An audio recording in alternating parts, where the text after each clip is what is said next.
நேத்து இந்த குடியாத்தம், வேலூர் குடியாத்தம் பக்கத்துல ஒரு எப்படி சொல்றது, பொறுக்கி நாய் 75 வயசு பொம்பளை கிளவிய மூதாட்டிய ரேப் அடிச்சிருக்கான்.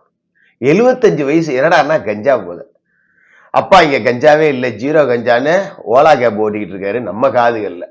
மாசு மாதிரியான என்னத்த சொல்றது. சரி சரி, என்னடா இது இப்படி கஞ்சா புழங்கிட்டு இருக்கே அப்படின்னு பாத்தீங்கன்னா, ஊட்டியில ஒரு ரோந்து காவலர் தான் கஞ்சாவே வித்துருக்கான். அவனை என்னத்த சொல்றது. பாத்துக்க, அப்பாவோட நேரடி கட்டுப்பாட்டில் நொட்டக்கூடிய டிபார்ட்மெண்ட்லயே இந்த மாதிரியான ஆட்கள் இருக்காங்க அப்படிங்கிறத அப்பா ஆட்சி எப்படி விரட்டி அடிக்கப்படணுங்கிறதுக்கு ஒரு உதாரணம். கரூர் விவகாரத்துக்கு வந்தோம் அப்படின்னா, செந்தில் பாலாஜியோட கைது அப்படிங்கிறது கிட்டத்தட்ட உறுதி ஆயிடுச்சு. எப்பவுமே இந்த தேர்தல் நேரத்துல முக்கியமான காவல்துறையினர் எல்லாமே பணியிட மாற்றம் அப்படிங்கிறது செய்யப்படுவாங்க. பெரும்பாலும் திமுகவுக்கு ஒத்துழைமையாவே இருக்காங்க பாத்தீங்களா, அவங்க எல்லாம் எப்பவுமே இருக்கிற இடத்த விட்டு மாறவே மாட்டாங்க. அப்படி திமுகவுக்கு, அதாவது அரசாங்கத்துல சம்பளம் வாங்கிட்டு திமுகவுக்கு கூலிக்கு மாரடிக்கிற ஒரு அதிகாரியா இருந்தவர் கரூர் இன்ஸ்பெக்டர். இந்த கரூர் இன்ஸ்பெக்டர் இப்ப காத்திருப்போர் பட்டியலுக்கு மாத்தப்பட்டிருக்காரு.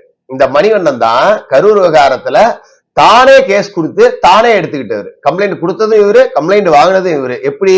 எப்படியாவது அதிரடி அஸ்ராக்காருக்கு அருணா ஜெகதீசன் விசாரணை ஆணையத்துல இது எல்லாத்துக்கும் காரணம் டிவிகேவினர் தான் அப்படின்னு நிறுவிடணும்னு முரட்டு முட்டா கொடுத்துக்கிட்டு இருந்த ஒரு மனிதன்.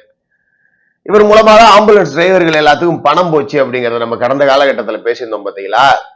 சிபிஐ விசாரணையில போய், அப்பா இது மாதிரி நான் என்னங்க என்கிட்ட பணம் கொடுத்து என்ன அனுப்பி விட சொன்னாங்க, ஏதா இருந்தாலும் அமைச்சரோட பிஏ தாங்க சொன்னாருன்னு சொல்லி போட்டு கொடுத்துட்டாப்ல. இப்ப அமைச்சர் மாட்டிக்கிட்டாரு. செந்தில் பாலாஜியை கூப்பிட்டு ராடு விட போறாங்க. டாக்டரை கூப்பிடுங்க, டாக்டரை கூப்பிடுங்க, எல்லாம் கூப்பிட முடியாது. ஏன்னா சிபிஐ விசாரணை அப்ப டாக்டர் பக்கத்திலே இருப்பாங்க. டப்புன்னு செக் பண்ணி பார்த்துட்டு, எப்பா சும்மா சீன்லாம் போடக்கூடாது, என்ன தண்ணியை ஊத்திட்டு ஒண்ணுக்குங்கிறியா நீனு அப்படின்னு கண்டுபிடிச்சிருவாங்க. அதனால இந்த முறை செந்தில் பாலாஜிக்கு ஆபரேஷனே திகார்ல தான் நடக்கும். சிறப்பான சம்பவம் அப்படிங்கிறது இருக்கு.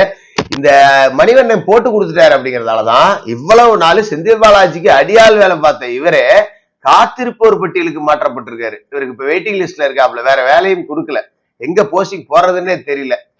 கேட்டா சிபிஐ விசாரணையில அவர்கிட்ட விசாரணை நடத்த வேண்டியது இருக்கு, ஒத்துழைப்பு கொடுக்க வேண்டியது இருக்குங்கிறதால காத்திருப்போர் பட்டியலில் நம்ம உடன்பிறப்புகள் உருட்டுவாங்க. அதை தூக்கி குப்பையில போடுங்க. செந்தில் பாலாஜியோட கைது உறுதி.